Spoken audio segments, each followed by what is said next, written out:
ঘেরাও করে রেখেছিল, কোনো মানুষের প্রবেশ করতে দিচ্ছিল না, কোনো ধরনের সন্দেহভাজন গতিবিধি দেখলে তারা আটকিয়ে দিচ্ছিল।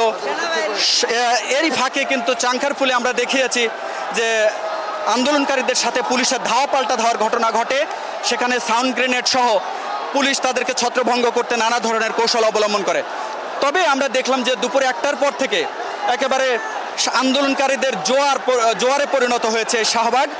রাজধানী শাহবাগের আশপাশের যে ওভারব্রিজের ছাদ এবং এখানে একটি মনোগ্রাম রয়েছে, সেটির ছাদে এবং জাদুঘরের আশপাশে প্রত্যেকটি সড়কে কিন্তু মানুষের অবস্থান এবং এখানে সেনাবাহিনীর প্রচুর উপস্থিতি রয়েছে। পুলিশেরও উপস্থিতি শাহবাগ মোড়ের চারপাশে নেই, পুলিশ রয়েছে, তবে এই শাহবাগের থেকে বেশ খানিকটা দূরে 1 কিলোমিটার দূরে পুলিশের কাছাকাছি ভিড়তে দেওয়া হয়নি, কারণ আন্দোলনকারীদের পক্ষ থেকে বা পুলিশের সাথে এখানে যেন কোনো ধরনের অপ্রীতিকর ঘটনা না ঘটে, পুলিশ যেন আন্দোলনকারীদের উপরে আর কোনো চড়াও বা কোনো ধরনের তাদের সাথে সংঘর্ষে না জড়ায়, সে বিষয়টি নিশ্চিত করছে সেনাবাহিনী।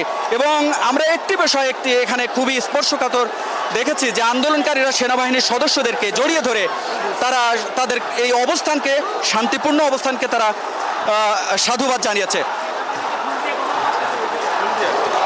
একটু বলে রাখি যে আপনারা জানেন যে ছাত্র আন্দোলনের সূত্রপাত যেটি ঘটেছিল কোটা সংস্কার আন্দোলন, সেই কোটা সংস্কার আন্দোলনকে ঘিরে মূলত ছাত্রদের এই আন্দোলনের সূত্রপাত। সরকারি চাকরিতে মুক্তিযোদ্ধা কোটা, নাতিপুতি কোটা বাতিলের দাবিতে তারা মূলত মেধার ভিত্তিতে নিয়োগের দাবিতে এই আন্দোলন শুরু করে। সেই আন্দোলন ডানা বাঁধতে বাঁধতে আপনারা জানেন দর্শক।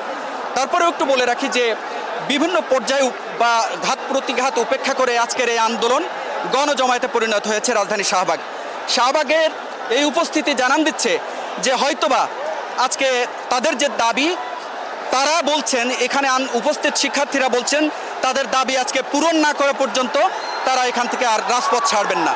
তো এই যখন অবস্থা, তখন এই আশপাশের অবস্থাগুলো যদি একটু বলি যে এখানে কোটা সংস্কার আন্দোলনকারী যারা সমন্বয়কারী ছিলেন, কোটা সমন্বয়কারী থেকে এখন তারা কিন্তু বৈষম্য বিরোধী ছাত্র আন্দোলনে পরিণত হয়েছে।